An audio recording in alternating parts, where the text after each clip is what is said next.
This clip is brought to you by Within You Supplements. No bullshit, no fillers, just great tasting supplements to help your performance. Enjoy this clip. Yeah, I mean, the discomfort thing is kind of an interesting thing for me, and it's something I've introspected on a lot recently. And I think something, again, that in one paradigm of like super acute, localized discomfort that's constant is probably a warning sign for something. At the very least, it's worthy of investigation. Doesn't mean you have to stop, but at least be aware of it. It's telling you that for a reason. Yeah. But more kind of generalized discomfort is, again, kind of linking back to what I kind of said at the beginning. I think that like I regularly anchor into this narrative that if we as a species decide, like with people being hungry or with people being tired, and these are for some people worthy of then changing your behavior. Being hungry means that you have to eat, being tired means that you have to stop, and it's that kind of narrative that I kind of attempt to bring up and change with people when I speak to them. And I think as a species, if something being difficult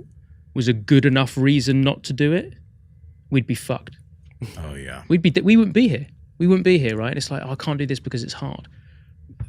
No, I understand, but that if generally someone's individual approach to something being difficult is instantly equals, well, that is a good enough reason that justifies why not to do it, I think it's just going to be such a barrier. And I think for me, obviously, we spoke about this stuff off air yesterday. I think 80% of my approach to training and living healthily now is based around kind of exploration and playfulness and experiencing new things and different ways that my body can move and kind of getting a bit of a pump on and a bit of functional bodybuilding. I really like some strongman variations at the moment. Mm-hmm. I kind of like, but I also do some like obstacle course race stuff. So it's like completely kind of parallel things.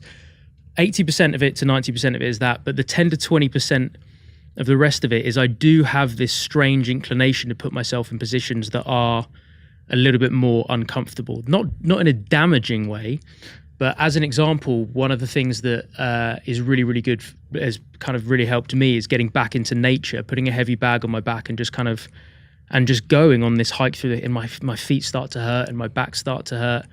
But it really does help you review your relationship with comfort and your own association with capability. And I think the transfers for that are almost immediate. I could go on a walk. In the Marines, we call it yomping. In the Army, they call it tabbing, tactical advance to battle. So it's like a heavy march. So you're going over the hills. I think here they call it rucking. Yeah, rucking, exactly that. Yeah, same thing. So if I went on a ruck for like 10, 12 miles, came back, my feet would hurt, everything else would hurt. There would be a moment early on, like in the first half, like mile 3, where I'm like, God, this sucks. And you start to become aware of all these little chattering mind narratives of, actually, it's probably a good idea if I stop because of X. Actually, I don't want to do damage because I've got a leg session tomorrow. Actually, thinking about it, I could do with going home now and getting on with, and you see all these things and you become aware. And I observe these kind of chattering voices, but I detach from them, knowing that it's basically my brain just kind of attempting to convince me to be safe and attempting to kind of convince me to be comfortable, which is a very useful skill, but only to a point. And then when I push through, my feeling of what I'm capable of, thinking, fucking hell, I really don't know if I'm going to finish this. Mm-hmm. And then when I do finish, the reassessment of that narrative of capability changes so quickly, I'll have like the most productive day at work straight away. And I think just pushing yourself in a position where you get exposed to that thing where you're like, bloody hell, I really might not actually be able to finish this. Mm-hmm. And then you do, it's so quick to have a positive effect on everything else that you do. Hey guys, if you like this clip, go ahead and comment down below and let us know what you liked about it. All right, share this with a friend, make sure to subscribe to the channel. And also, we are on Reddit and Discord. All that's down below. All our sponsors and everyone that supports us down below there too, so you can get whatever you like from us. All right, peace.